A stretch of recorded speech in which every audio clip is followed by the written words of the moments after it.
गो अल्लाह है पाकी नामा फरीद बलोचान शारिस्तान सरावन उम्मीद करना कि अल्लाह पाक तमाम वजाना सेहत व सलामत बकंत वही गुना सख्ती व सूरी मगेंदे दूसरे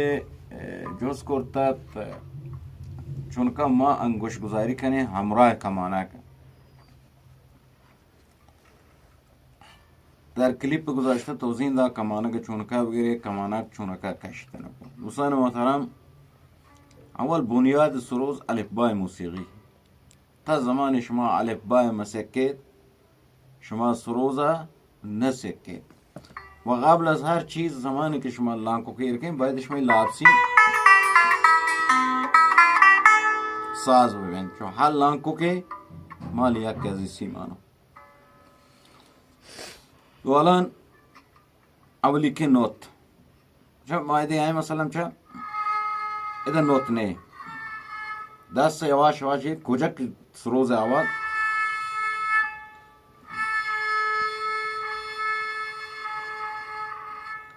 یه زمان شما انگشت نادید یکا کمانه که یه عقب پدا کمانه که آخری علاس بود دومی انگشت نادید دو بریت دیما پدا دوباره سهمی انگشت ناده از هم ده که بورتش دیما از هم دی پدا یاری آقا چار خالی پدا دوباره از چیرا یک کمانه که آقا پدا دو کمانه که رو جلو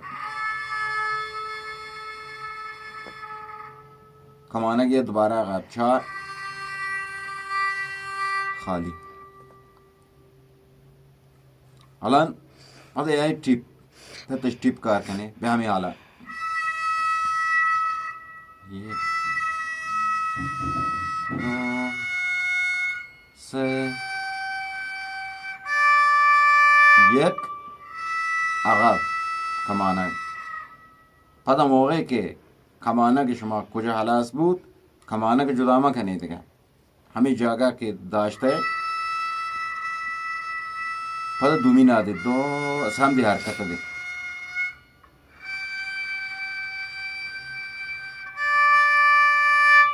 پس چه یک دو سه این کمانه که هم تک توانید آهسته حرکت بده این تون چو ای حالت مکنه به حالت مکنه آهسته حرکت ده سروز شما که ساز بفو کمانه گواد شما هنچه که بکشیدی آواز درکن پدا دوباره از چیرا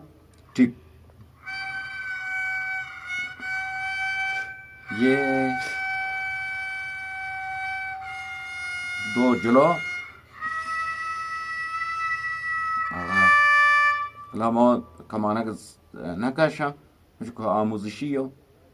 تا ذهن دوستان براد هذا مجدد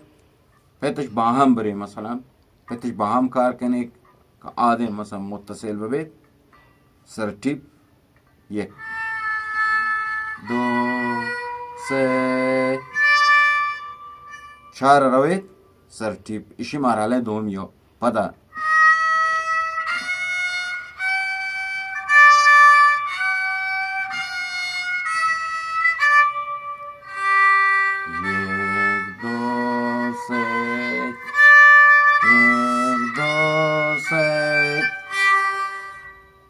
چار یایی ده این مرحله دومیو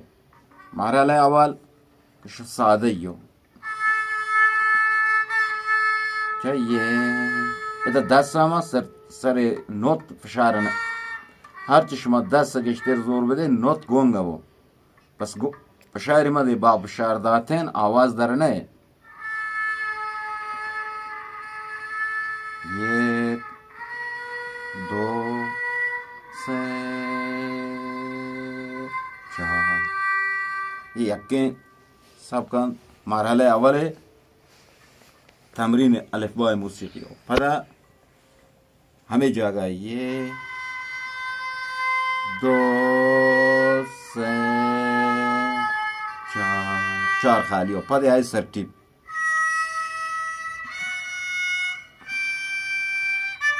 چهار همی درجا خالی کار کنی پدا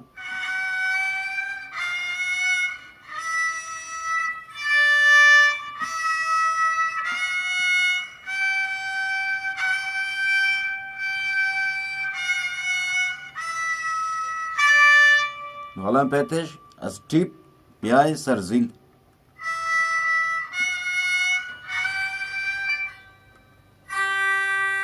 چهار های خالی ایده موقع پیتش آهنگ بجنید پدا برگشت